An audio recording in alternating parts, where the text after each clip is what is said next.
তো welcome to my channel বাপের বাড়ি ব্লগ। নামটা শুনে নিশ্চয়ই অবাক হচ্ছ।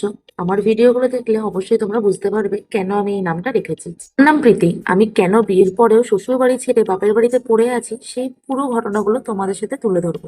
তো বিয়ের 5 বছর পর এখন আমাদের কিন্তু বাপের বাড়িতে সেটেল হতে হবে, সেই কারণে আজ চলে গেছিলাম আমার শ্বশুর বাড়িতে আমার খাটটা আনতে। 9 মাস হয়ে গেছে আমরা এই বাপের বাড়িতেই রয়েছি, সেই কারণে ওই বাড়ির কি অবস্থা হয়ে রয়েছে আমরা কিন্তু কেউ জানি না। সুন্দর পাকা বাড়ি বন্ধ থাকা অবস্থায় কেমন ধুলো বাড়ি জমে যায় সেটা তো জানি, আর আমাদের ওই ছোট্ট ঘরটুকুই বা কেমন রয়েছে সেটা আমরা বুঝতেই পারছিলাম বাড়ি যাওয়ার আগে। ওই যে আমাদের খাটটা আনতে যেতেই হবে, কারণ ওই বাড়িতে আমাদের খাটটায় উইতে ধরে নিয়েছে, ওই কারণে আমি রিস্ক নিতে পারলাম না। তো বড় ওর মালিকের টোটো নিয়ে যাবে, সেই কারণে আমাদের সবাইকেই নিয়ে আসলো। আর যেহেতু ও একা একাই পুরো মালটা খুলবে, মানে খাটের যা পার্টগুলো রয়েছে, তা বলে চলো একটু হেল্পও হবে।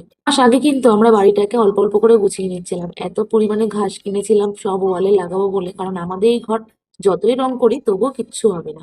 পর থেকে সেই রংগুলো খসে খসে পড়েই যেত, সেই কারণে এই ব্যবস্থা নিয়েছিলাম। চারিদিকে ঘরের অবস্থা খুবই খারাপ। বর বললো এবারে খাটটা তাড়াতাড়ি করে গুছিয়ে দিই, কারণ এই ঘরের মধ্যে বেশিক্ষণ থাকা যাবে না। যাওয়ার পরেই বৃষ্টি শুরু হয়ে গেছিল, নইলে কিন্তু ঘর দোর সব পরিষ্কার করে আসতে পারতাম, কিন্তু আমি কিন্তু যেটুকুনি পেরেছি ঘরটা ঝাড় দিয়ে এসে বলেছি একদিন যাবো, গিয়ে পুরো ঘরটা পরিষ্কার করে দিয়ে আসবো। যদি আমরাও না থাকি, কেউ যদি এসে থাকে ওর পরিবারের, তখন তো অসুবিধা হবে।